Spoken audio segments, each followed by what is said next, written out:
Erwin Siahaan merupakan anggota DPRD Kota Medan dari Partai Solidaritas Indonesia. Partai milik Grace Natali ini adalah partai yang lahir untuk merebut hati rakyat dan untuk melakukan perubahan. Erwin Siahaan menerima kami, kru, tim Jangan Sebelah Mata di rumahnya di Simalingkar B. Sangat sederhana, orangnya simple, orangnya tidak seperti pejabat. Ini kisahnya.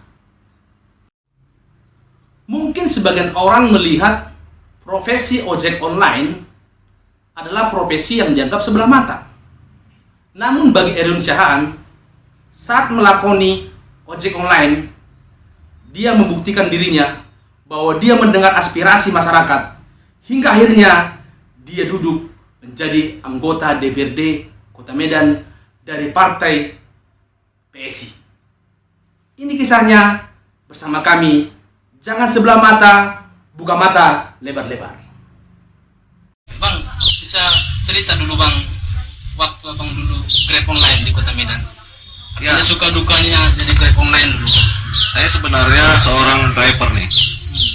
Saya transporter lah ibaratnya ya. Saya sudah bawa angkot, saya sudah bawa mobil pribadi, saya sudah bawa KUPJ, saya even bahkan saya udah bawa super truk melintas. Oh iya ya? Iya. Jadi saya pernah di bank juga. Di bank. Nah, ketika terakhir saya di bank lah sebagai seorang supir. Supir bank yang saya bawa itu adalah pimpinan di salah satu bank swasta di Medan. Oke. Tapi skala nasional. Nah, sepulang saya bekerja sebagai seorang supir, saya ojek online. Ya, Grab online lah, nanti kalau mau disensor silahkan ya kan. Jadi sepulang saya bekerja, saya nge-Grab ojek online. Nah, berarti paginya supir, sorenya baru. Sore, ya. Sorenya nge-Grab. Sorenya nge-Grab sampai malam lah. Nah, itulah untuk suka dukanya. Dulu masih suka semua ya. Oke. Nah, masih banyak orderan. Drivernya pun masih seimbang lah antara penumpang sama pengemudi, nggak begitu banyak kayak seperti sekarang ini. Itulah suka dukanya. Oke. Jadi bang, memang pure abang ini driver, pure memang dan artinya sekolahnya juga apakah sekolah mengemudi juga atau memang? Jadi pure memang dari bawah, dari supir. Iya. Kan itu berulang lagi ke belakang kita ya. Iya. Saya ini kan kesupiran saya ini didapat tahun 99. Waktu itu saya putus sekolah SMA. Putus sekolah SMA? Ya. Jadi ini agak aneh sih sebenarnya ini. Yang belum terungkap lah ini ya. Khusus edisi kalian ya ini ya. Saya tamat SMP itu tahun 97. Oke bang. SMP Raiba. Tetapi saya tamat SMA-nya tahun 2003. Bayangin loh, saya menamatkan SMA itu 6 tahun 6 tahun ya? Ya 6 tahun. Dimulai dari tahun 97 itu saya SMA Negeri 1 Sibolga. Ya, SMA Negeri 1 Sibolga. Nah, di situ saya kelas 1 2 ya di tempat family lah ya. Nah, kan keadaan ekonomi keluarga situ cukup sangat mengkhawatirkan. Kendati bapak ibu saya, orang tua saya kedua-duanya masih ada waktu itu. Nah, saya namanya Uber ya kan, akil balik. Saya mengenal cewek, artinya udah ngebayangin suka sama lawan jenis. Saya sudah mulai mau merokok di situ kan, belajar. Jadi saya nggak ada kurang perhatian lah dari orang tua. Itulah faktanya. Nah, saya nakal atau bandel. Teman-teman tahu saya anak Medan. Tapi saya nggak bayar ini loh, uang baju seragam olahraga, baju, uang, buku. Nah, saya malu di situ.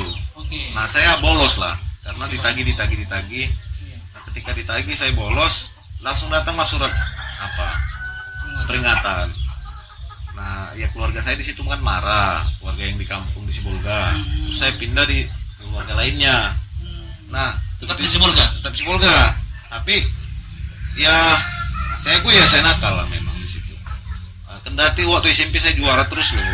Saya ini ranking ini terus. SMP ya, sampai baru berubah. Ya sampai kita masuk ke cepat tepat TPRI. juara kita di situ, ya kan. Nah, sebenarnya kayak waktu SMP pelajaran itu seperti minum air lah, gampang banget ya kan, saya akuin itu gampang banget. Nah ketika SMA saya terkejut dengan pelajaran di situ. Di Sibolga ya bang? Iya di Sibolga. Saya nggak bisa ngikutin lah, baik itu matematikanya, yang hal-hal yang eksakta lah. Iya. Tapi di satu sisi lain, kalau bahasa Inggris, olahraga, bagian-bagian sosial, saya suka mengikuti sejarah, saya suka itu kan, gitu. Nah, ketika saya putus di situ, saya berangkat ke Medan. Oke. Nah, jadi, kau nggak jelas lagi kau, kata family. Saya diberangkatkan nih ke Medan nih. Oke bang. Nah, saya masuklah ke Medan. Nah, sampai di Medan,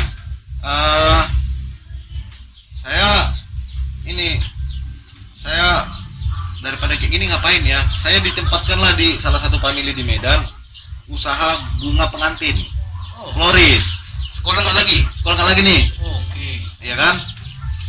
Nah setelah itu, di situ saya tekuni nih, udah jadi sales saya itu, pergi ke wisma atau wisma kan, Iya, tempat tahu. orang-orang Batak Iya bang. pesta. Jadi saya catat alamat, Iya bang. Iya. saya bawa contoh bunga karangan, Iya. saya tawarkan syuting video, Iya. saya tawarkan itu ke rumah-rumah orang yang mau pesta itu. Oke. Ya, puji Tuhan meningkat ekonominya famili saya ini. Jadi pas itu di belakang ITM itu di Gang Tabul itu, Gang Tabul. Ya. Anak ITM, banyak situ anak kosan kami. Ada. Nah, saya terinspirasi dari mereka nih. Orang ini dari kampung pada kuliah, pada belajar. Saya orang Medan kok nggak mau sekolah ya gitu. Saya bilang sama famili saya, tolong mas sekolahkan saya. Kamu nggak ada lagi otakmu sekolah katanya. Kalau saya mau sekolah di situ kan gitu. Tapi sebelumnya itu dulu, sebelum ke situ, saya masuk STM nih di Kampung Baru. Oke. Kelas satunya STM Karya Agung. Pusatnya di Jalan Turi Ujung. STM Karya Agung, SMK Karya Agung. Tapi kelas satunya di sini di Kampung Baru. Saya bisa ngikutin hal-hal yang umum lah. Pendidikan bahasanya, olahraganya saya ikutin. Tapi kejuruannya elektronika jurusan itu, saya nggak bisa ikutin. Blank. Suatu hari ibu saya kan beli radio baru nih, namanya elektronika. Bagus-bagus sih elektronik ya kan. Saya bongkar-bongkar radio yang baru ini, saya bongkar-bongkar, entah saya apa-apain lah, solder apa sini sana, saya meledak. Radionya meledak. Iya, jadi orang tua bilang, kau lain pula kau. Orang yang rusak dibagusin, kau yang bagus dirusakin. Nah, itulah pengalaman ya. Nah, setelah itu saya nggak bisa ngikutin. Dari sekolah saya pergi nih. Ini sesuatu yang nggak terungkap di media dimanapun ya. Oke bang. Saya berangkat dari rumah, tapi saya nggak sampai ke sekolah. Sampai sekitar 3 bulan. Tapi saya bertindak seolah-olah saya baik di rumah. Tapi ibu saya punya insting, itulah insting ibu ya, almarhum ibu saya ini. Dia punya insting. Saya kan rajin juga saat itu ikut-ikut Naposo Bulung. Karena jiwa saya di situ. Ikut rame, Naposo Bulung tau lah kan, kayak remaja masjid gitulah ya. Nah, muda-mudi gereja gitu kan. Nah, di situ dibilang ibu saya, Erwin, kau itu ku tengok baik lah, tapi kok benci aku sama kau, katanya. Baik tapi dibenci? Iya, kau baik kali kelihatan di rumah, tapi kok benci aku sama kau, kenapa ya kau ini, katanya gitu. Terus kita ini sering dikasih syarat nih dari mimpi nih, kau ada apa sama kau, ketahuan lah aku gak sekolah lagi. Berangkat aku dari rumah, timbullah penyesalan. Ya udahlah, ditempatkan aku ke tempat familiku tadi, bukan papan bunga, iya ada papan bunganya, tapi dekorasi pengantin. Nah itu udah saya pegang tuh, merangkai bunga itu, bunga altar, udah saya pegang tuh. Udah bang kuasai ya? Udah kuasai tuh, bikin bunga gerejanya. Oke. Makanya saya juga banyak kenalan sama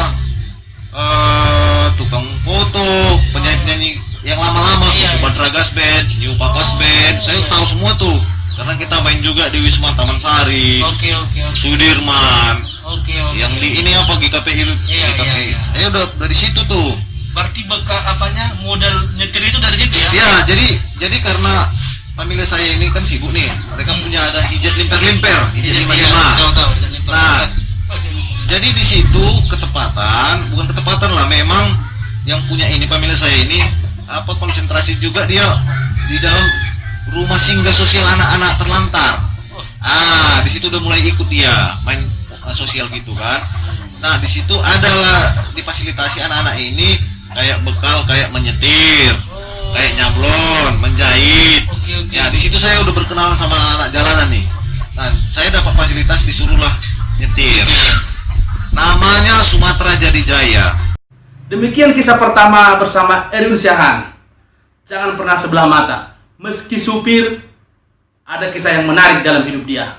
Saksikan part kedua dari kami. Jangan sebelah mata, buka mata lebar-lebar. Jangan lupa like, comment, share, dan subscribe tayangan kami untuk konten-konten terbaik dari kami. Terima kasih, sampai jumpa.